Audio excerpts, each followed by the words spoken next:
I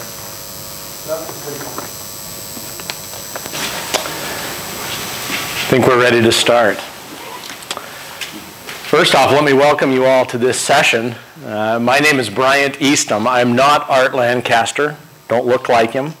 He is the chair of the Gateway Agent Working Group for the AllSeen Alliance, but could not attend this conference. And so he asked me if I would represent his session. And I hope to be able to channel him and say the kinds of things that he would say if he were here. First, can I ask how many people attended the introductory session earlier today? Almost everyone. That's good. So I'm not going to try to review any of that information. It should be fresh in your minds. And we'll go straight into the Gateway Agent itself. So a couple of topics that we are going to cover today. First, a little bit of background. Then we'll talk about the working group itself and some of the projects that are going on inside that working group. And then talk about some developer interest and then status and future plans. And I'm going to try to have plenty of time for questions and answers at the end. However, let me just say that I'm relatively new to the Gateway Agent myself. So please be very kind with your questions. And if I can't answer it, I know someone who is here that can. How's that? Okay, so a little bit of background. This is a quote taken from a recent article on smart homes. And his comment was that this ecosystem, the smart home IoT space, is going to look a lot like the internet in the sense that everything depends on interoperability. I believe that that is a true statement. No one ecosystem, no one company or protocol is going to satisfy the needs of the entire Internet of Things market. And so we are going to need to embrace interoperability. In fact, that is one of the key goals of the Gateway Working Group inside the AllSeen Alliance. There are also some real challenges that we have to deal with, not just inside the AllSeen Alliance, but across the IoT market itself. And one of those is privacy. Just last week, I was at a conference at NIST, which is the US Government Agency for Standardization. They were talking about smart cities and cyber technology. And every single session that I attended, by the end of the discussion, we were talking about privacy. Privacy is at risk because of ubiquitous data collection, unexpected or unintended uses of customer information, and we have this issue with heightened security risks. There are some solutions. One of them is security by design. The other is data minimization. And finally, we want notice and choice before information is shared. As it turns out, all of these key solutions are also in some way related to the efforts of the Gateway Working Group. We'll talk about how it can help resolve these IoT challenges to privacy. Okay, so a little bit of introduction to the working group itself. Inside the Alliance, there are several different working groups. The mission, which we talked about, is to provide standard and secure interfaces between AllJoyn devices in a proximal network and other IoT protocols, external networks, or remote and cloud services. So it is the bridge or the gateway from the proximal network to anything that isn't inside that proximal network, either a different ecosystem that could be inside the house or a cloud service executing outside the house. So in the introductory slides this morning, you should be familiar with this sense of a proximal network, the network that is operating inside a location. The gateway is the bridge going out. And the Gateway Working Group has several different projects operating inside it. The one that we are going to talk about most today is the Gateway Agent project. And that is the project providing this bridge. But there are some others. The Device System Bridge project is talking more about other local area network protocols like Z-Wave and BACnet.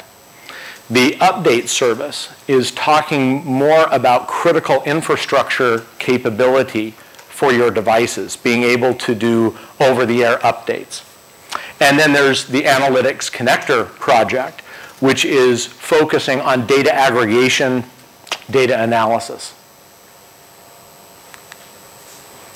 So what does the Gateway Agent itself do?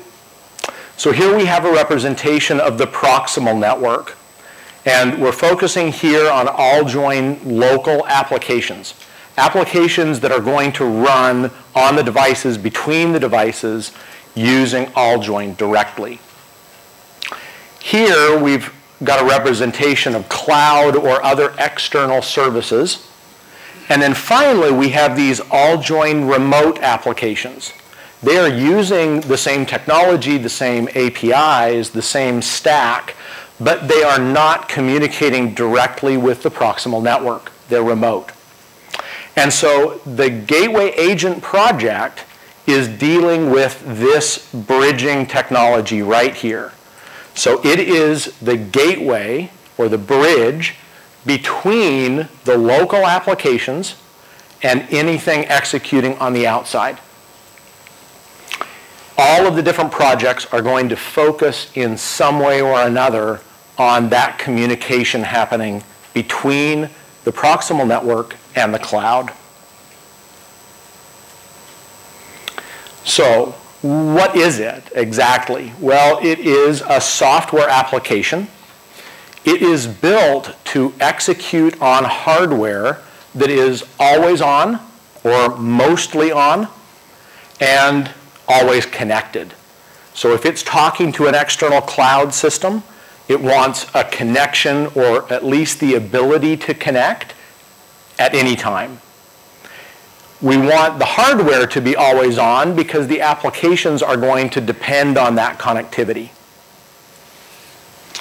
We're going to provide a standard and secure method for connecting between the local environment and any applications or services that are going to execute on the outside. And the goal, one of the goals, is to be able to work with any internet connection. If you're familiar with residential networking and dealing with cloud services, a big problem is firewalls, NAT routers, essentially external connectivity. There are many technologies which have a difficult time getting through those either firewalls or bridges. We want to be able to work with any internet connection without a lot of connectivity. And so we're focusing on technologies that will establish connections from inside the house out to the cloud service and keep that connectivity alive. That way we don't have to worry about user configuration or people having to specially configure their houses in order to use this technology. So that's where we talk about persistent remote connections without this special firewall. Okay. The Gateway Agent is also a remote routing node for AllJoyn. What that means is that it sits between the proximal network and all of the communication that is taking place there and the external network cloud service or external application. AllJoyn is inherently a peer-to-peer protocol. The devices are going to be communicating with each other, and there can be a lot of traffic. We don't necessarily want all of that local traffic to be going out to the cloud service. There are several reasons. One is privacy, as we mentioned before. we want to be able to limit the communicated information between your local network and the cloud. The other is that we just don't want to have all of that traffic go outside, because a lot of times it's limited bandwidth, and we don't need all of that communication being echoed outside.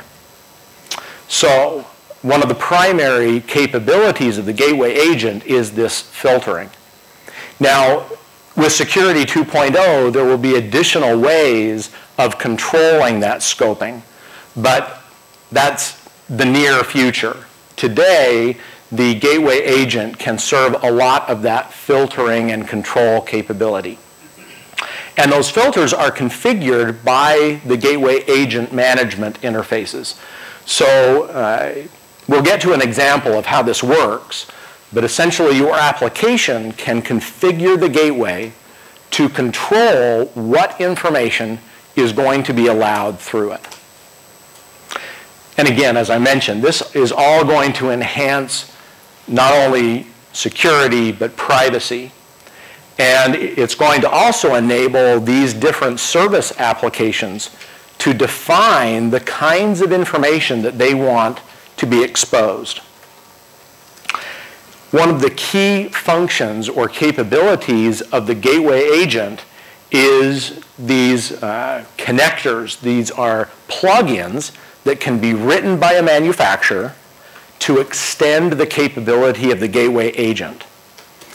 That could mean adding support for a specific cloud service, or maybe a manufacturer's cloud service. Could also be using a different protocol. And we'll talk a little bit more about that. So this modular design is a key aspect of the gateway agent. And I mentioned this a little bit earlier, but it also supports local networking or local bridging. That means I'm not limited to just communicating with a cloud service. I may be communicating with another ecosystem, let's say Zigbee devices, that are also in the house but not directly part of the AllJoyn environment, the proximal network. And so the gateway agent can also bridge local communication as well as cloud communication. Okay, so let's walk through an example. This is what they call consumer mode operation for the gateway. So here is our gateway agent. It is going to be executing locally. So remember, we want a piece of hardware that is almost always on and almost always connected to the cloud. So there are a number of different pieces to the gateway agent. Here's the management application. We also have a package manager, and then the different connectors. These are the communication plugins which are going to be used.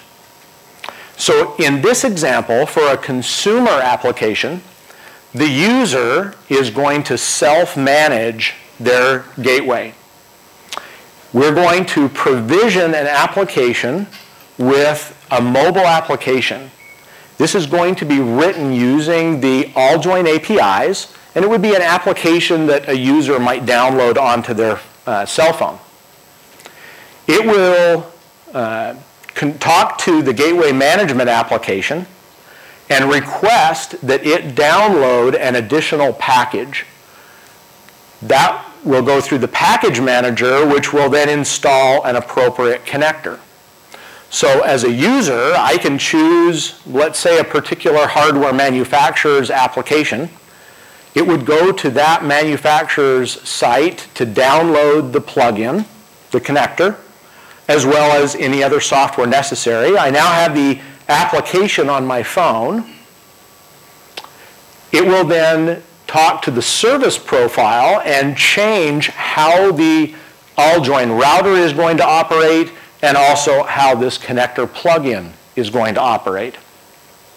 Now in this example, this would be local communication, and so the user would have to be at home when they are downloading and configuring this application.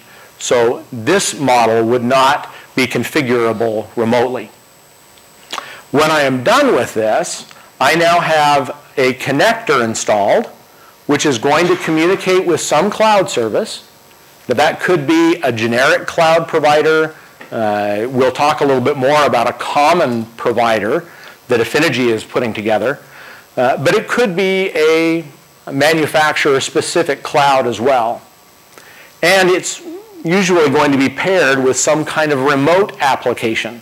That remote application could be directly against that cloud service, or it could be bridging AllJoyn. Okay, this is a very busy slide, and I've covered a lot in a little bit of information, or a little bit of time. So I want to take a break now and ask if there are any questions about what I've talked about. This is a good diagram to maybe have some questions on. Yes? What is the interface between AllJoyn devices and the sensor profile? Between the service profile here and AllJoyn devices. And this. So that is actually going to be the AllJoyn APIs themselves. So the service profile is part of the AllJoyn router, which is part of the standard AllJoyn ecosystem. So AllJoyn devices and this agent is the same device? Or yes, so this would be inside the gateway agent itself, which may be a residential gateway. It's going to be some kind of computer. It is going to have the AllJoyn libraries on it in order to get this router functionality. This is going to be part of the gateway agent install. And AllJoyn devices will call API of sensor at the sensor profile. Yeah, it's a good question. So maybe to summarize all of that, we've got these AllJoyn devices talking to the router. That is all standard AllJoyn technology, not directly related to the gateway agent. There may be many AllJoyn routers. So for example, I think Windows 10 is now an AllJoyn router. So here, the gateway agent has a router. That's going to be the standard AllJoyn technology and APIs. What's extended here is these connector plugins, which are selectively taking the traffic here from the AllJoyn devices, and they're going to bridge it outside. So that's what the gateway agent is doing above and beyond what the AllJoyn ecosystem is going to do. Did that answer your question? So maybe the black line is a trunk. Yes. The green line is a control message. Yeah. So here we've got, and I apologize, I'm colorblind. So I'm assuming that this line is this color? It is. Okay, excellent. So this is the management interface. And you can see it's going through AllJoyn, but it's actually going over here to this management application. This black line is just platform. It's AllJoyn direct. Okay, excellent. Fantastic question. Other questions? Yes? Yeah, it's my understanding that the connector plugins are provided by the third parties. In the future, is that can we expect to to see that as one of the open source, or how we can provide connector plugins? Excellent question. So the question was, for the connector plugins, where do they come from? How are they going to be created? And are they going to be open sourced? In the most general case, we would love to see them all be open source. They are going to be provided by external parties, so we can't force that they are open source, but we would certainly anticipate that most will be. We'll talk a little bit later, in fact, I think one of the next slides, about an initial connector plugin for XMPP, but that isn't to say that there will not be others. We hope that they will be projects underneath the Gateway Working Group, and that they would be open source and part of that group as different projects. But that isn't to say they couldn't be done by manufacturers. There's another member, the device hive, who has contributed. It's in the Git repository, an HTTP connector. Excellent. Yeah. Okay. So yes, I would expect that most will be open source. I certainly hope so. Okay, other questions?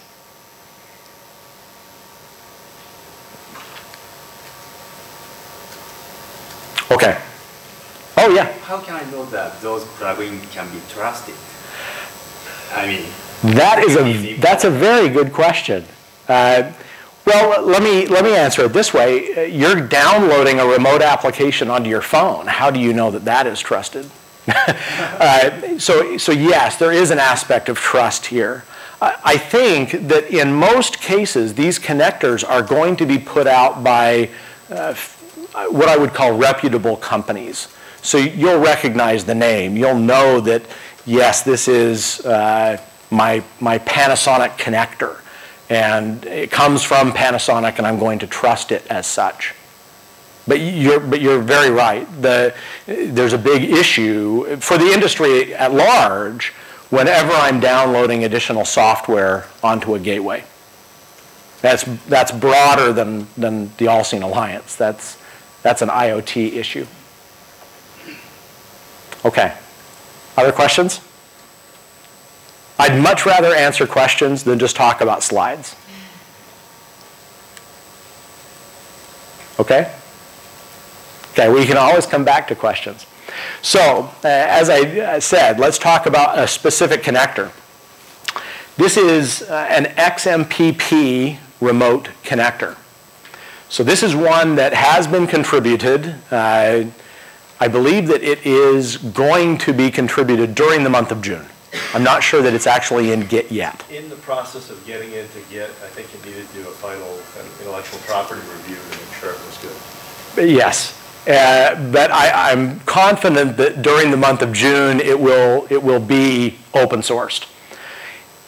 What it will do is it will relay local messages to and from a cloud service using a standard XMPP wrapper. Subscribers will authenticate with their XMPP provider, and that's going to give a secure channel into the cloud. And here we go, available June 2015. So we were right. There's also going to be a mobile app version which would come in the form of an SDK. So if we look back a slide, what we're saying is that this connector would be XMPP. This would be a standardized XMPP cloud provider. This would be XMPP, and they'll have an SDK for this being XMPP. So essentially, that's all hidden from the user. You would use AllJoyn APIs here and here, and you'd have local to external communication. And that XMPP could just as well be to a cloud service without needing the remote application. If you wanted some kind of cloud service that you wanted to provide into the house.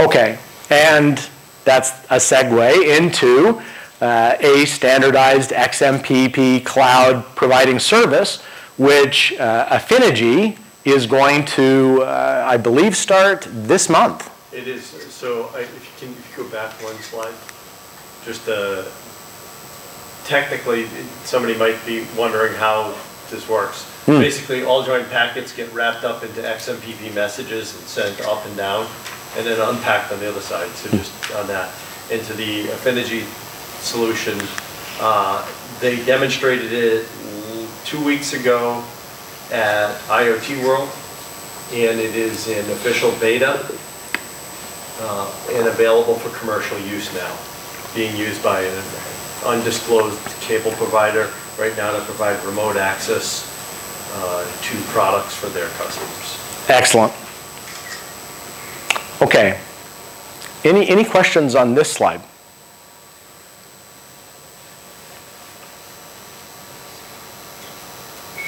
I need more questions, or we're not going to be able to fill up this entire session.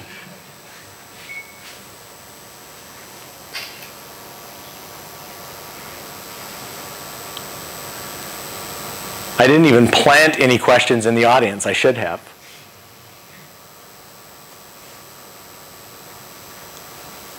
Okay.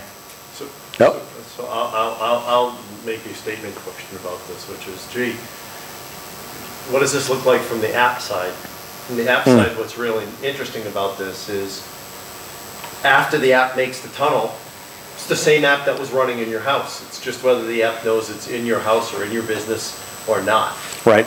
And so from an app developer perspective, this is nice because you don't have to build a whole lot of remote connectivity capabilities into your app. You really just need to add a little bit of tunneling, and I tend to describe this as VPN. Mm-hmm. And I can add to that, this is not specific to Chariot, but if I go back to this slide, we talked about these connectors bridging to any kind of IoT infrastructure.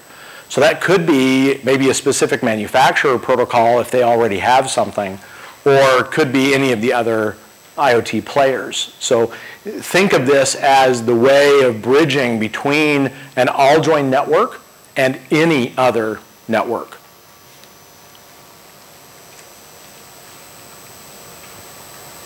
Okay, so let's talk about how you can get involved, because we really do want people to be involved. First is we've got the Gateway Agent Project Wiki. So there's the working group page. There's also a page specific to the Gateway Agent.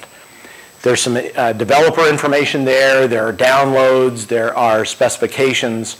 Everything that you would need to start working with the Gateway Agent. Documentation and presentations. There is the source. So again, this is all open source, or these additional connectors will come in this month.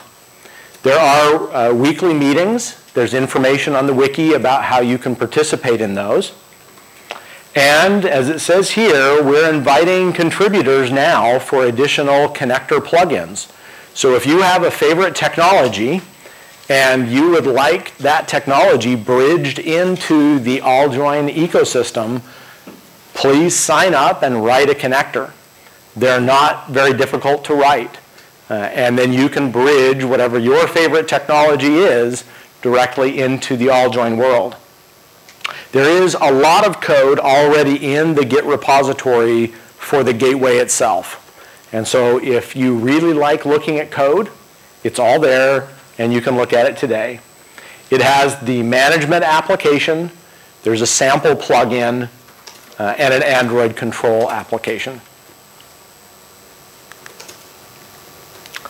Okay. Be thinking of your questions or we're going to get out early. So status and future plans. Most of this is now already released. It is part of the, and remind me, CBI. I looked this up. It's part of the base implementation. That's what it is. Base implementation is the official code which confers IP protection to you when you use it. We have named pieces of the software which are the Alliance software base, which are part of the base implementation. When it has the C in front of it, it means compliant. That means that I knew it was going to come. That means that you've used the code in your product which has been certified, and therefore it's a compliant base implementation. Excellent, excellent.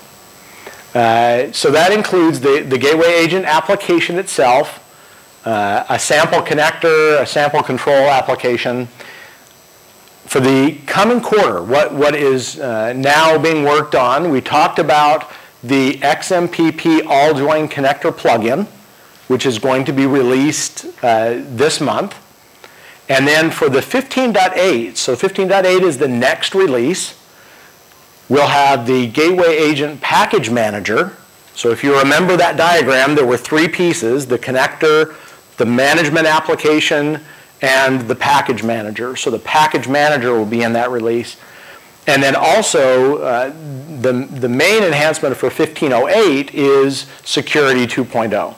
And so the Gateway Agent will have Security 2.0 compliance or compatibility built in.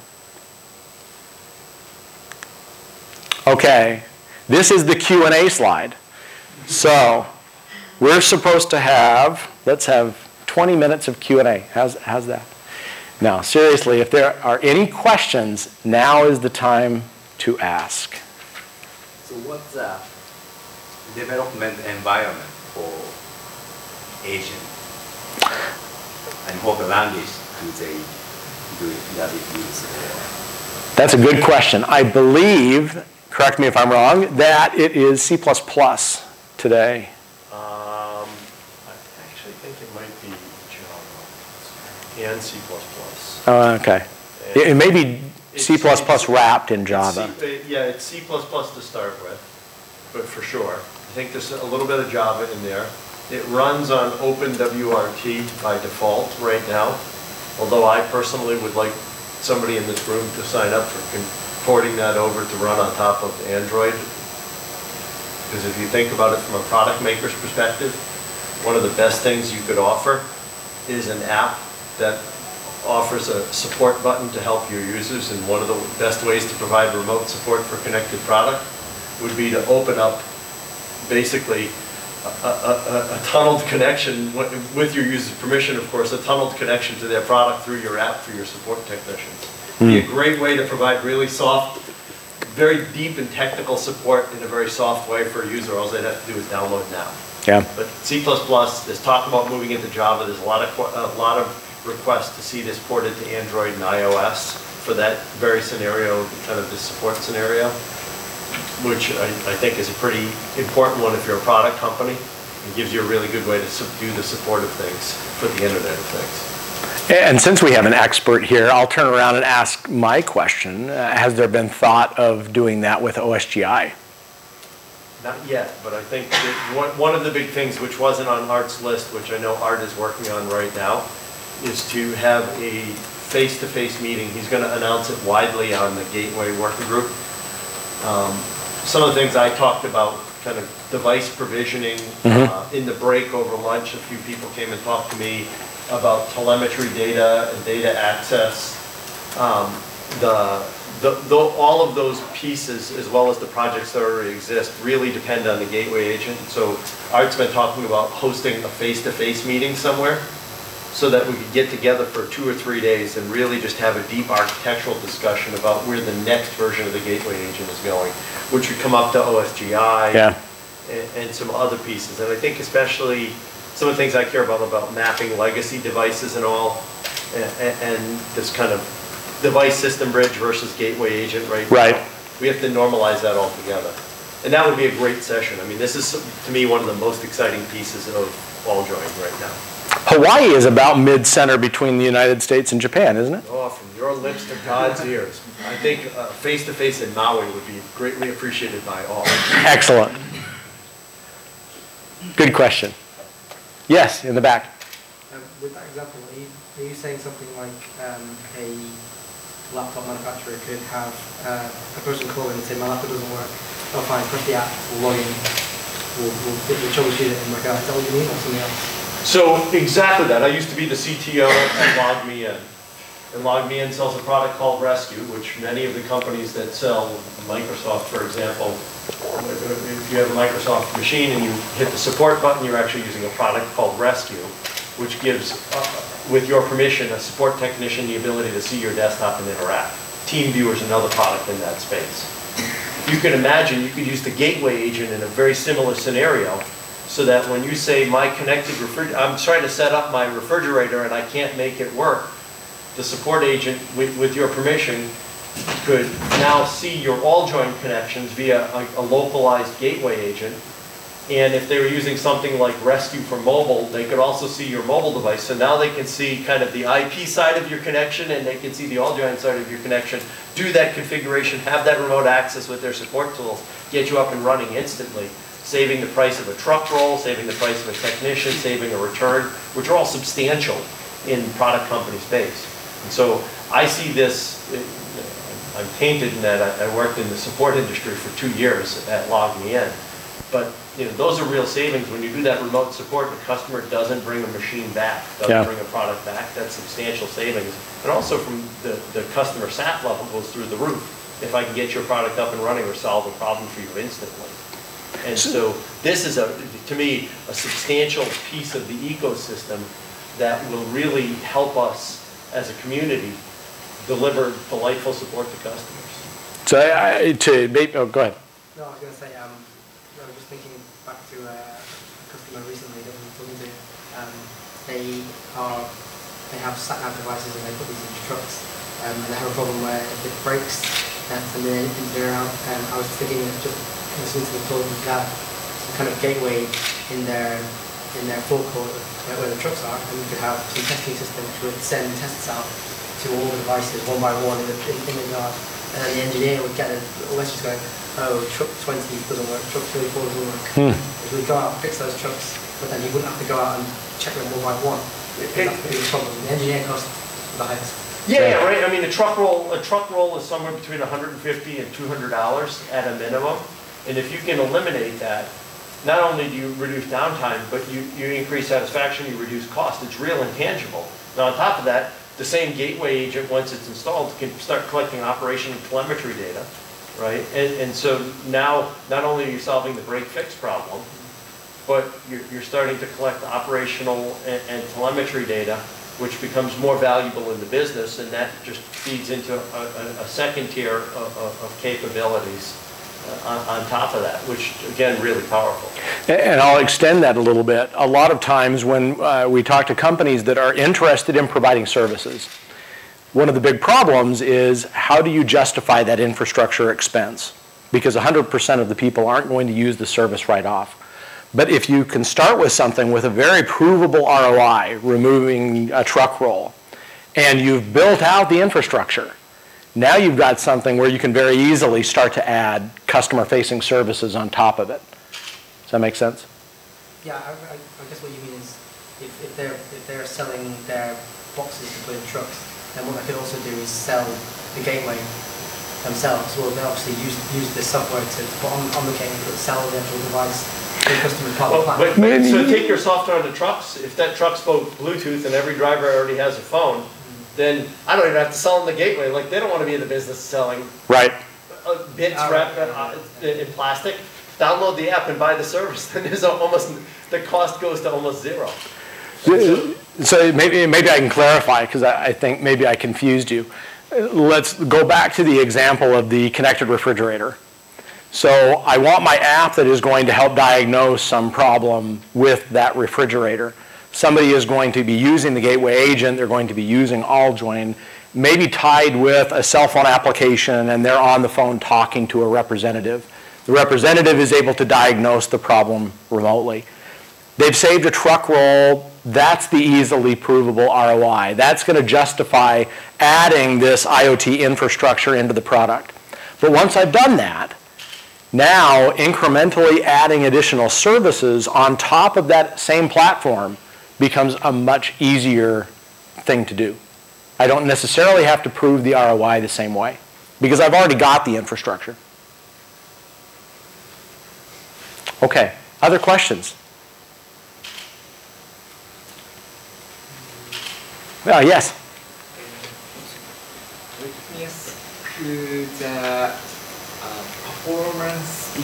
least performance requirement following so in such system, maybe we want to take with the battery, but for reducing the battery consumption, we need to put a lower frequency CPU and lower memory. So, but in such device, maybe Java will be too heavy to work. Good question. So let me repeat that. The question is, what kind of hardware does the gateway agent require? Where is it going to work best? And is Java really suitable if I want that to be a battery-driven or just operate on battery? Did I get your question correctly? I think one of the assumptions for the gateway agent that we talked about earlier is always on, always connected. So maybe your battery device isn't going to be the best approach for the gateway agent. Although I will say, and I've debated with Art about this, I think there are gateways that are always on and always connected. And I think there are gateways that are sporadically on and occasionally connected, and it depends on the purpose for them. Yeah. But the gateway isn't required for AllJoyn, right? The gateway adds non-proximal networking, non-local networking to AllJoyn.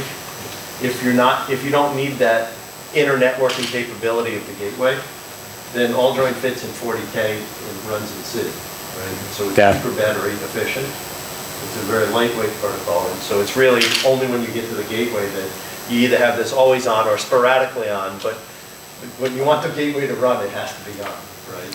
So that's a different, that's why, you know, I don't think we even Art and I even disagree with that. It's just the gateway only works when it's on. Right. But you only need the gateway for inter-networking or remote access. Well, I'll play devil's advocate a little bit on that even. One of the benefits of the gateway is to make it essentially transparent to the system.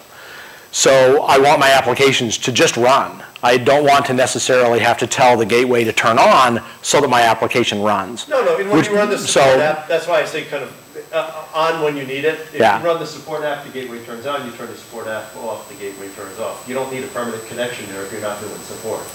Whereas if it's your house and you want internet working between your EchoNet devices and your AllJoyn devices, then you need a gateway. You probably want it always on. And if it's buried in a device that goes into power saving mode, you're going to lose that connection in that time.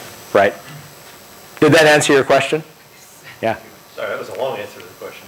Well, I mean, it's actually a difficult problem because you don't necessarily know when you need it on. Okay. Other questions? Yes? I might need information. Are there any available products for gateway agent already? Yes, there's one so far in the market, and that's the Affinity Chariot server. XMPP. But is that, that's the cloud. Do they have a corresponding device? They have a software build for a device that is being shipped with an as yet unnamed cable provider. So it's going into cable set-top boxes. And so it has a client, it has a cloud, and it is being deployed in some number of set-top boxes. And so that setup is there. Their target audience are OEMs who provide the gateway devices, not to be a gateway manufacturer. There are no publicly available commercial gateway products yet. Is it in the US? I can't answer that. Oh. You can send Art a note and he'll tell you. I don't have permission to talk about the Oh, I see. Sorry. Thank you. But I think, you know, the focus on it being software means that it's really available for anybody to put into their product. Well, actually, I shouldn't say that. So there is a commercial provider, Musley, M-U-Z-L-E-Y, who is a member of the AllSeen Alliance, is selling a version of the gateway agent. I don't know, are you guys working on a gateway agent too? Yeah, but it's your prototype. Yeah, so TrueTech is also working on a gateway agent. Musley is selling one today. And Panasonic will likely have a gateway agent soon. Great questions. Others?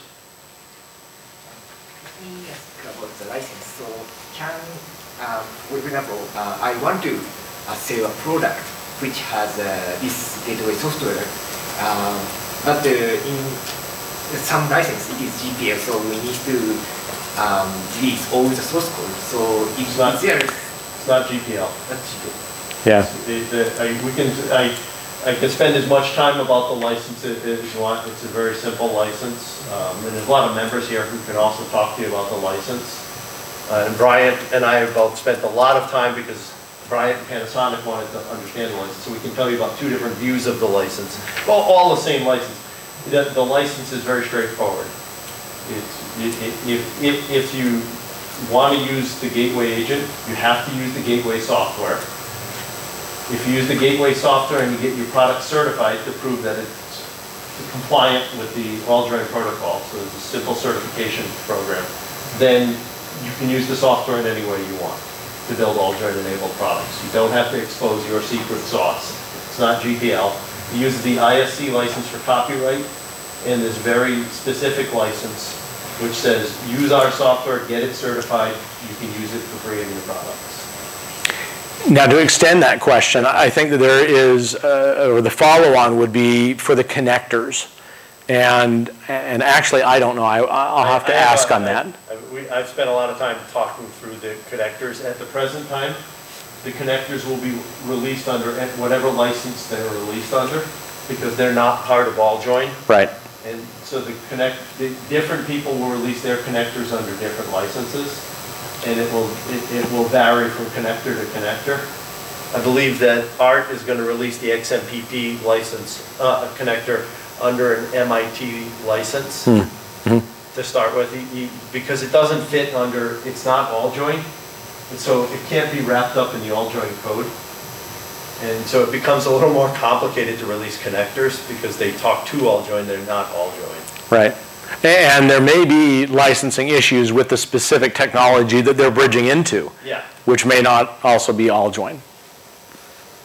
So the connectors, you'll have to just kind of examine them one at a time, but AllJoyn is fairly straightforward in its licensing. Okay, other questions? Maybe a last couple. You mentioned about the certification of the implementation. I've seen the website, AllSeen Alliance, and in the slide there was, I don't know where it was, to get certified, the developer should disclose its source code or implementation to Alliance? Not at all. So there's no source code, there's no source, so. Just provide as is. Please go ahead. So, I'm going to come back to, let me start a little bit before your question and I'll answer your question. We have a mission, it's billions of things. All the members want billions of things to work together. The way billions of things are going to work together, we think, is through two mechanisms. First, you have to use the AllJoyn software. And that's so that we're all... How to prove that? So, certification? no, just you attest that you're using the software. Honestly, if you want to go rewrite 750,000 lines of code, it's up to you. I don't want to know about it. Please, go ahead, have fun. Let me know how that works out for you. You have to testify that you use the AllJoyn code. And then you have to get your product certified. Just send the product. So you send the product to be tested. And there's an original certification program called Design for AllSeen. That is being replaced very quickly by our new program, AllSeen Certified, which is laboratory tested. It'll be fully publicly announced. I mean, we're talking about it in the lists, but the formal program will be announced in 2 to 3 weeks, maybe as much as 4 weeks. We're just working through the final details. There are members in the room who are engaged in those conversations right now. That program will be laboratory tested. You'll take the product, you'll be able to self-test it in your shop to make sure it meets the requirements, and then send the product in for testing. When you send it in for testing, it will be tested by the laboratory. When you pass the tests for both compliance to the protocol and interoperability with other products, then you receive notification. Actually, I receive notification, and then I send you notification that says your product is certified. You get listed in the official database, in the official directory. When you get certified, you then get the IP protection afforded by the IP policy, which says that all of the members who've contributed to AllJoyn, Panasonic and others who've contributed to AllJoyn, have all provided a patent pledge that says they will not assert their patents against your product that implements AllJoyn for its AllJoyn portions. And so the way we give you the IP pledge is for you to get certified. To your real question of do I have to give you my source code, the answer is no. You just have to testify that you've done it. I don't believe a whole lot of companies are going to want to rewrite 750,000 lines of code to get it done. If you want to do that and you can make it pass, how are we going to know? If it looks like a duck and it quacks like a duck, then it's probably still a duck. Thank you. Okay. Thank you very much for filling up the time with questions, because I really do believe that those are maybe the most valuable part of this. So thank you for attending today.